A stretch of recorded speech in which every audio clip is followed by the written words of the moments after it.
សួស្តីនេះយើងតាក់ទងនេះយើងមកយល់ដឹងអំពីការប្រើប្រាស់ comment នៅក្នុងLinux ដំបូងអញ្ចឹងដំបូងយើងត្រូវដឹងពី user user យើងមានពីរប្រភេទគឺ user ធម្មតាហើយនិង super user អញ្ចឹងបើសិនជាយើងករណីដែលយើងឃើញនៅមុខរបស់យើងនេះដូចកន្លែងនេះ AU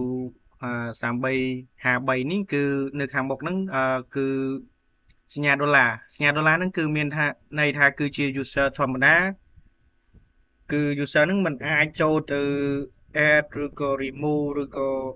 update នៅ software នៅក្នុងម៉ាស៊ីនរបស់យើងបានទេប៉ុន្តែករណីដែលយើងប្រើប្រាស់នៅលើ super user គឺយើងអាចចូលទៅ add ចូលទៅ remove software ឬក៏ change នៅក្នុង system របស់យើងបានវាមានន័យថាគឺ full control ហើយតកតង comment SU នេះ SU ហ្នឹងគឺមានន័យថា switch user បើសិនជាយើងករណីយើងចង់ change ទៅកាន់ user ណាមួយយើងប្រើ su ហើយយើងដាក់ឈ្មោះ user យើងនៅខាងមុខហើយ sudo .i ហ្នឹងគឺមានន័យថាយើង change នេះទៅកាន់ user root នេះបើយើងអនុវត្តយើងវាយពាក្យ sudo .i ហើយនេះគឺមានន័យថាយើងឈរនៅលើ super user ហើយ user root ហ្នឹងគឺមានន័យថា directory របស់វាគឺឈរនៅលើ root វាអត់មានឈរនៅលើ home ទេប៉ុន្តែបើ user យើងធម្មតាគឺយើងឈរនៅលើ home អញ្ចឹងយើងអាចវាយមើលយើងអាចវាយ pwd មកនេះគឺយើងឈរនៅលើ root ហើយយើងចង់ចាក់ចេញពី user root យើងគ្រាន់តែ control ចុច SRD ទៅវានឹងចាក់ចេញហើយទី2គឺ sudo .s គឺមានន័យថាយើងឈរនៅលើ root ផងឈរនៅលើuser យើងធម្មតានៅលើ home directory របស់យើងផងហើយយើងចង់ចាក់ចេញគឺយើងគ្រាន់តែ control SRD ដូចគ្នាហើយបន្ទាប់មកយើងចង់ list មើលថាតើ user របស់យើងនេះ user ធម្មតារបស់យើងនឹងឈរនៅលើអ្វីយើងវាយពាក្យ pwd មកនេះគឺមានន័យយើងឈរនៅលើ home ហើយឈរនៅលើ directory su3353 មួយទៀតហើយយើងចង់ clear យើងចុចវាយពាក្យថា clear មក enter ហើយកន្លែងនេះ comment who am I នេះគឺមានថាយើងឈរនៅកន្លែង current login user យើងវាយមកនេះ who am I នេះមាន current user ដែលយើងកំពុងតែឈរហ្នឹងគឺនៅលើ user AU3353 ហើយតកតងនឹង comment cd ហ្នឹងគឺយើងមានច្រើនប្រភេទ cd យើងចូលទៅកាន់ home directory cd សញ្ញាទឹកកន្លកហ្នឹងគឺស្មើនឹងដកដែរយើងអាចវាយសាកមើល cd សញ្ញាទឹកកន្លក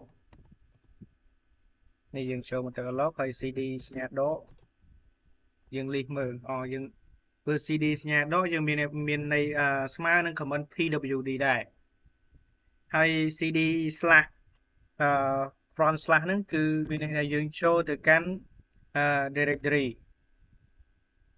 យើងហើយ cd សញ្ញាផ្កាយនេះគឺ comment ហ្នឹងវាអត់ដំណើរការទេនៅលើម៉ាស៊ីនរបស់យើង cd តេស្តមើល cd សញ្ញាទឹកកន្លកវិញមកចូលមកកន្លែងទីតាំងដើមរបស់យើងវិញហើយចំពោះករណីនេះ cd ចុច2ហ្នឹងគឺមានន័យថាយើង back មកកាន់ទីតាំងដើមម្ដងមួយប៉ុន្តែយើងឥឡូវយើងលេខមើលសិតថានៅក្នុងរបស់យើងមាន folder អីខ្លះឥឡូវឧទាហរណ៍ដែលយើងចូលទៅកាន់folder មួយឈ្មោះថា share cd share ហើយយើងចង់ back មកវិញគ្រាន់តែ cd ហើយចុច2មកវាមកទីតាំងដើម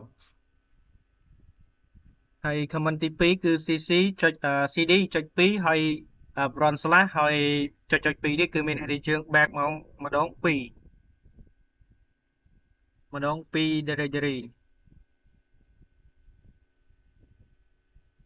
ហើយ comment main cd គឺ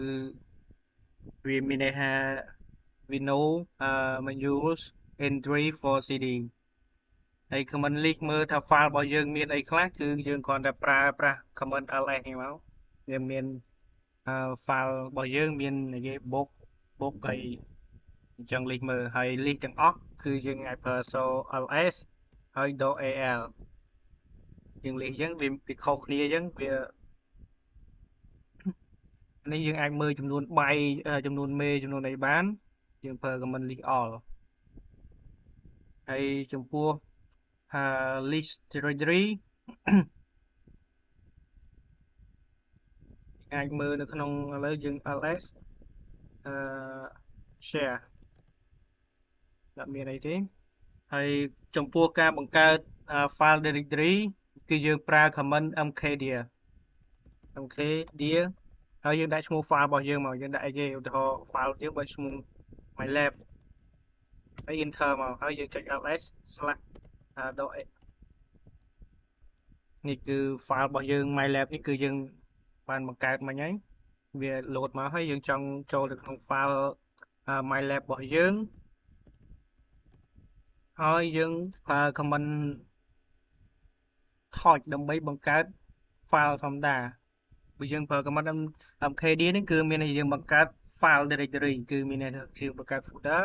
គឺយើងប្រើ command torch ហើយយើងដាក់មក abc.txt ហើយ cd t abc.txt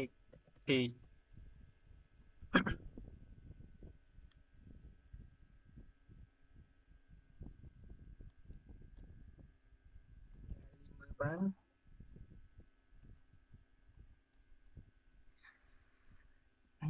ហើយ command mkd ហ្នឹងគឺមានពីរប្រភេទទី1យើងបង្កើតជាមួយនឹង file ធម្មតាបូកជាមួយនឹង parent file គឺយើងបង្កើតម្ដងបាន2 folder នៅក្នុង folder ហ្នឹងហើយយើងអាចតេស្តមើលឥឡូវយើងចាក់ចេញមកវិញ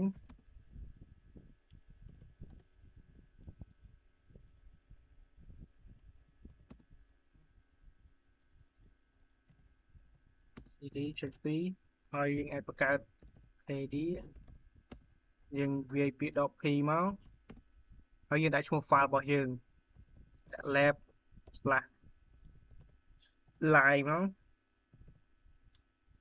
ហើយយើង list មើលនៅក្នុង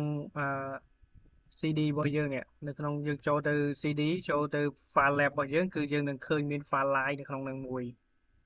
ហើយយើង ls មកនេះគឺhome parent របស់វាគឺ line ហើយតើតើទៅនឹង command b នេះគឺ mkdir .pv នេះគឺមានន័យថាវានឹង show វានឹង reproduce នៅ command នៅព័ត៌មានដែលយើងបានបង្កើត file នេះវានឹង show information តើតើទៅយើងបង្កើតយើងអាចនេះមក mkdir .pv ហើយ book /10 នេះយើងវានឹង show បង្ហាញយើងគ្រាន់តែប៉ុណ្្នឹងទេខុសគ្នាបន្តិចហ្នឹងហើយតើតើនឹង cat ហ្នឹងបើសិនជាក្នុងករណីដែល folder របស់យើង file របស់យើងនេះ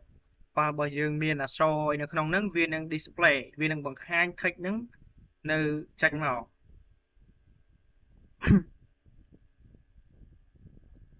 យើងអាចវាយពាក្យ cat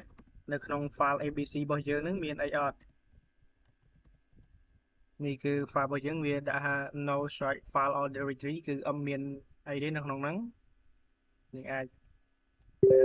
មើល file book របស់យើងbook មានអីទេហើយតើតើនឹង comment ចង់មើល history ហ្នឹងថាយើងបានធ្វើអីខ្លះមិញវាយបានវាយ comment អីខ្លះយើងវាយពាក្យ history ធម្មតាមកនេះ comment ដែលយើងបានប្រើប្រាស់មិញវាមានច្រើនដែរហើយបើសិនជាយើងចង់ clear history គឺគ្រាន់តែយើងវាយពាក្យ history មកហើយ .c មានន័យយើង clear history របស់យើងហើយយើងសាកវាយម្ដងទៀត history តែវាមាន comment ដែលយើង comment line ដូចខាងលើមាន187 line ហ្នឹងដែលយើងវាយហ្នឹងវាមានអត់ គឺមានន័យអត់មានទេគឺមានតែ history ដែលយើងកំពុងវាយនេះមួយទេអញ្ចឹងការប្រើប្រាស់ comment នៅក្នុងលេខ channel ទី1ដំបូងទៅការប្រើប្រាស់ comment Linux របស់យើងគឺមានតែប៉ុណ្្នឹងទេ